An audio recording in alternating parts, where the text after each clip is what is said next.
Hello বন্ধুরা, মৈনাক চলে এলাম নতুন একটা ভিডিওতে। আজকে এই ভিডিওতে তোমাদেরকে দুটো আপডেট শেয়ার করব এবং দুটো আপডেটই প্রচণ্ড ইন্টারেস্টিং বলা যেতে পারে। কাজেই প্রথম থেকে শেষ পর্যন্ত ভিডিওটা দেখো। ভালো লাগলে লাইক করো, কমেন্ট করো।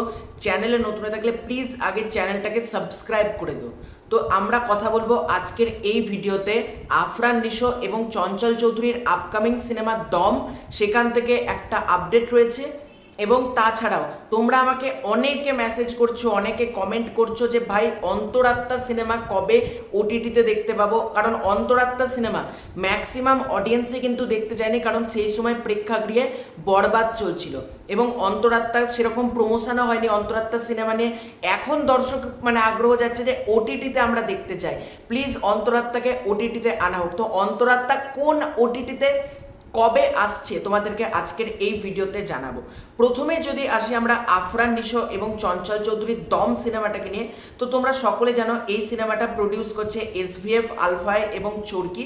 এই তিনটে প্রোডাকশন হাউস যারা সুরঙ্গর সাথেও যুক্ত ছিল, দাগির সাথেও যুক্ত ছিল, তাণ্ডব, তুফান, এই সমস্ত প্রজেক্টের সাথে যারা যুক্ত তারাই দম সিনেমাটা বানাচ্ছে। এবং বহুদিন বাদে চরকি সিইও রেদওয়ান রনি দমের মাধ্যম দিয়ে আবার বড় পর্দায় আসছে ডাইরেক্টিং নিয়ে। তো এই ছবিটার লেটেস্ট কি আপডেট, তো দম সিনেমার শুটিং শুরু হলো কাজাকিস্তানের দম সিনেমার শুটিং বেসিক্যালি বলবো না, যেগুলো শুটিংয়ের আগে যেগুলো হয় লোকেশন পরিদর্শন বা যেগুলো তোমরা বলো লোকেশন নির্বাচন, কোন জায়গাটা অ্যাপ্রোপ্রিয়েট হবে, এইগুলো চলছে। আর আমি তোমাদেরকে সাইডে ছবি অ্যাটাচ করে দিচ্ছি। এখানে দেখো আফরান নিশো হাতে একটা কাগজে স্ক্রিপ্ট ধরে আছে, স্ক্রিপ্টটা পড়ছে এবং যে লোকেশনটা দেখা যাচ্ছে লোকেশনটা খুব সুন্দর লাগছে। রেদওয়ান রনি কাউকে কিছু বোঝাচ্ছে, এখানে পুরো টিমকে আমরা দেখতে পাচ্ছি। এবং দম জার্নি হ্যাজ বিগেন, অর্থাৎ দম ছবির জার্নি কিন্তু বলা যেতে পারে শুরু হয়ে গেল। আফরান নিশোর চুলটা বড়ই আছে, বেশ দেখা যাক দমে কিরকম লুক থাকে আফরান নিশোর। আফরান নিশো তো অভিনয় দিয়ে ফাটিয়ে দেবে, এটা নিয়ে কোনো ডাউট নেই। এবং লোকেশনটা খুব ভালো লাগছে। এবং রেদওয়ান রনির কাছ থেকে আমরা শুনেছিলাম যে দম ছবি লোকেশনটা নাকি মারাত্মক হতে চলেছে, ভিজুয়ালাইজেশন দমকে একটা আলাদাই বুস্ট দেবে। তারপর তো আছে দমের গল্প এবং এসভিএফ, চরকি, আলফাই, এই তিনটে প্রোডাকশন হাউস যেটা না, আমাদের একটা ট্রাস্ট জন্মে গেছে তাদের প্রতি যে তারা কাজ করলে আর যাই হোক খারাপ কিছু কাজ করবে না। চরকি তোমরা ওটিটির কাজ দেখো বা সিনেমা হলে যেগুলোর সাথে করছে, এসভিএফ, আলফায় তোমরা হইচইয়ের কাজ দেখো বা সিনেমা হলে যারা হচ্ছে, প্রতিটা কাজের কোয়ালিটি রয়েছে। কিন্তু দম ছবিরও কিন্তু কোয়ালিটি দারুণ হতে চলেছে, এটা নিয়ে কোনো ডাউট নেই। দেখা যাক ছবিটা কেমন হয়। আমি তো চাই একটা দারুণ কিছু আমাদেরকে দেখ আফরান নিশো। দাগি সুরঙ্গর থেকেও হাটকে কিছু হোক এবং দমের পরই আফরান নিশোর কিন্তু সুরঙ্গ 2 হবে, এটা তোমাদেরকে এক্সক্লুসিভলি জানিয়ে দিলাম ইনসাইডার, যে দমের পর কিন্তু আফরান নিশো সুরঙ্গ 2তে যুক্ত হবে। এবার তোমাদেরকে প্রশ্ন, অন্তরাত্মা কবে ওটিটিতে আসছে? অন্তরাত্মা কবে আসছে? মেগাস্টার শাকিব খান এবং দর্শনা বণিকের সিনেমা অন্তরাত্মা, যেটা এবছর ঈদের সময় মুক্তি পেয়েছিল প্রেক্ষাগৃহে, রোজার ঈদে বেসিক্যালি। এই ছবিটা কোন ওটিটিতে আসছে তোমাদেরকে আগে বলি। এই ছবির অফিসিয়াল ওটিটি পার্টনার হচ্ছে আই স্ক্রিন, যে ওটিটি প্ল্যাটফর্ম মেগাস্টার শাকিব খানের দরদ কিনেছিল বলা যেতে পারে।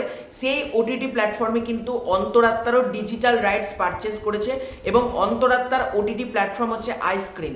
অনেকে বলছিল অন্তরাত্মা সিনেমা ওটিটিতে আসবে না, এই ছবি ভালো চলেনি। ভাই নামটা মেগাস্টার শাকিব খান, বক্স অফিসে এই ছবিটা সেরকম কিছু করতে পারেনি বিকজ অফ বরবাদ। যদি এই ছবিটা ফাঁকা টাইমে রিলিজ করতে হয় কাঁপিয়ে ছেড়ে দিত। এবং ওটিটি প্ল্যাটফর্মগুলো ওটিটিকে আজও হাইপ দেয় মেগাস্টার শাকিব খানের। যে তাণ্ডব, অনেকে বলছিল তাণ্ডব পাইরেসি হয়ে গেছে, তাণ্ডব কি ভিউজ দেবে। ভাই তোদেরকে রীতিমতো কষিয়ে থাপ্পড় মেরেছে তাণ্ডব, চরকি এবং হইচই, দুটো ওটিটি প্ল্যাটফর্মে ট্রেন্ডিং যাচ্ছে। তাহলে ভাবতে পারছো দীপ্ত প্লের কথা আমি বলতে পারবো না, কারণ ওটা আমাদের এখান থেকে সাবস্ক্রাইব করা যায় না বা অ্যাপটাও ইউজ করা যায় না। কিন্তু হইচই চরকিতে ঝড় তুলে দিয়েছিল, বরবাদের ক্ষেত্রেও সেম হয়েছিল। তো আই স্ক্রিনে আসছে অন্তরাত্মা। এবার ডেট কবে? আই স্ক্রিনের তরফ থেকে এক্স্যাক্ট কোনো ডেট জানানো হয়নি, তবে বিএমআর বলে যে ফেসবুক পেজটা রয়েছে সেখান থেকে জানানো হয়েছে 26 সেপ্টেম্বর, অর্থাৎ 26শে সেপ্টেম্বর কিন্তু অন্তরাত্মা আই স্ক্রিনে আসতে চলেছে। এবার 2-1 দিন এদিক ওদিকও হতে পারে, তো তোমরা ধরে রাখো 26শে সেপ্টেম্বর কিন্তু আই স্ক্রিনে অন্তরাত্মা তোমরা দেখতে পাবে। তো তোমাদের এই দুটো আপডেটের মধ্যে কোন আপডেটটা তোমাদের বেশি ভালো লাগলো সেটা কমেন্ট করে জানিও।